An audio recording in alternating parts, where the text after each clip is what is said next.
Selamat datang rakan-rakan eksekutif dan pemimpin organisasi ke sesi penerangan strategik kita. Sebagai seorang perunding pengurusan, saya selalu nampak satu corak yang sama. Banyak syarikat hebat di luar sana terperangkap dan pergerakan mereka jadi perlahan. Bukan sebab mereka kekurangan bakat tetapi sebab sistem mereka sendiri. Hari ini kita nak mendiagnosis struktur organisasi tersembunyi yang secara senyap-senyap melumpuhkan kelajuan pasukan anda untuk buat keputusan. Cuba bayangkan macam ni.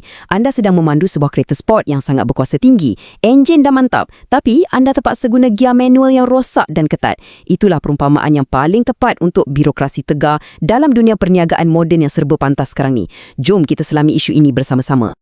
Sekarang, saya nak anda semua pertimbangkan soalan kritikal ini. Kenapa pengurus yang bagus tiba-tiba boleh buat keputusan yang buruk? Anda dah berhabis wang untuk upah bakat-bakat terbaik, golongan profesional yang ada rekod prestasi yang luar biasa. Tapi entah kenapa, bila masuk je ke dalam syarikat, mereka mula buat pilihan yang lemah, lambat atau asyik nak main selamat je. Memang mengecewakan kan? Tapi hakikatnya, puncanya hampir tidak pernah datang daripada individu tersebut.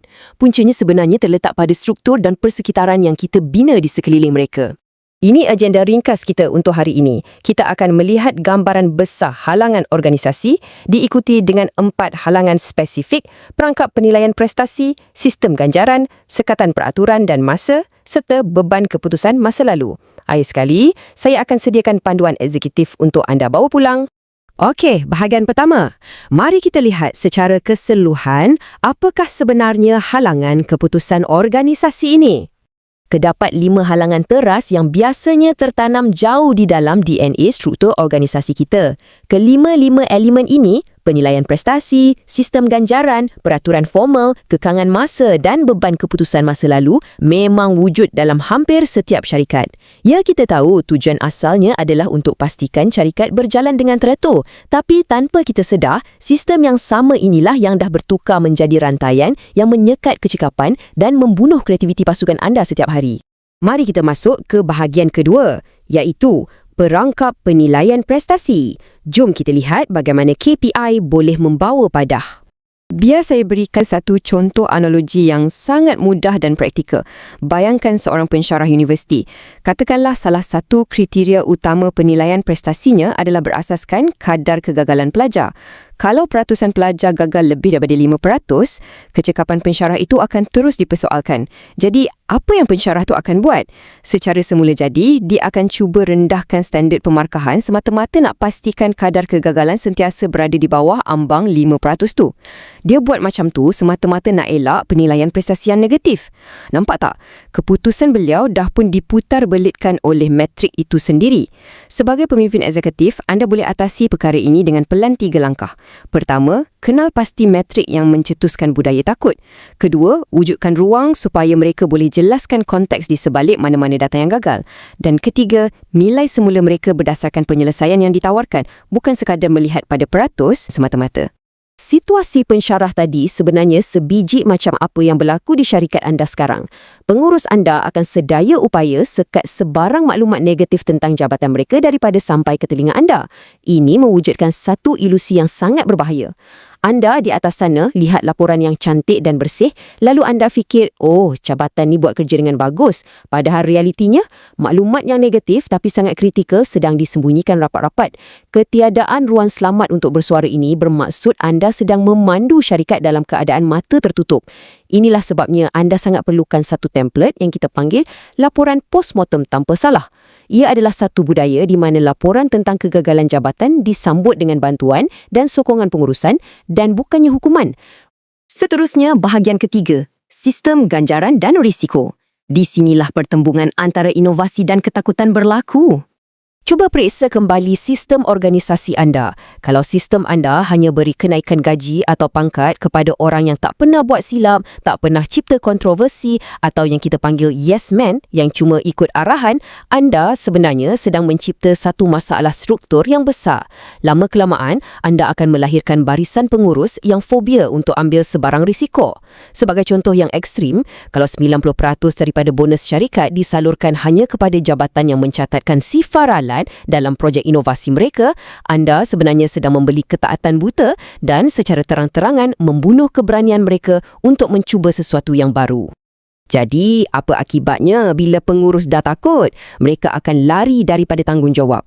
Bila ada isu berbangkit yang berisiko atau mungkin tak popular, mereka tak berani nak buat keputusan pantas. Sebaliknya, mereka akan tubuh satu komiti untuk bincangkan perkara tu. Keputusan yang sepatutnya siap dalam masa 10 minit, kini tersangkut berminggu-minggu dalam mesyuarat. Untuk selesaikan masalah ini dan tingkatkan kelajuan organisasi, anda perlu hapuskan 3 kesesakan pentadbiran ini segera. Pertama, buang amalan mesyuarat pra-kelulusan yang tak rasmi. Kedua, mansuhkan keperluan undian sebulat suara untuk perkara remeh. Dan ketiga, bubarkan mana-mana komiti yang ditubuhkan semata-mata untuk mengelak accountability individu. Sekarang kita beralih ke bahagian keempat, sekatan peraturan dan kekangan masa. Mari kita fahami apa itu peraturan formal. Peraturan dan polisi organisasi secara dasarnya menetapkan dengan tepat tahap ketaatan yang dituntut daripada pekerja serta tahap kebebasan yang mereka boleh gunakan. Ya, kita faham ada peraturan yang wajib untuk pematuhan undang-undang. Tapi jujurnya terlalu banyak SOP yang kita guna pakai hari ini hanyalah bebanan pentadbiran yang tidak perlu. Betikan ini sangat tepat kan? Terlalu bergantung kepada peraturan umpama membina dinding konkrit di hadapan pasukan anda. Ia secara aktif akan menyekat pilihan alternatif dan mematikan kreativiti pembuat keputusan. Kalau setiap langkah kerja memerlukan 3 lapisan tanda tangan kelulusan, inovasi akan terus mati di peringkat idea. Untuk merobohkan halangan ini, gunakan pendekatan berfasa ini. Fasa 1, audit segera mana-mana kelulusan yang ambil masa lebih daripada 48 jam. Fasa 2, berikan sedikit kelonggaran pengecualian ujian kepada satu pasukan khas. Dan fasa 3, jika kelonggaran tersebut terbukti mempercepatkan kerja tanpa risiko yang besar, hapuskan terus peraturan lama itu. Dan bayangkan dinding konkrit peraturan tadi, kita himpit pula dengan tekanan masa. Dalam perniagaan, kadang-kadang keputusan perlu dibuat serta-merta. Tekanan masa yang tinggi ini akan menyekat ruang untuk pengurus anda mengkaji atau mencari maklumat penting. Jadi, apa hasilnya?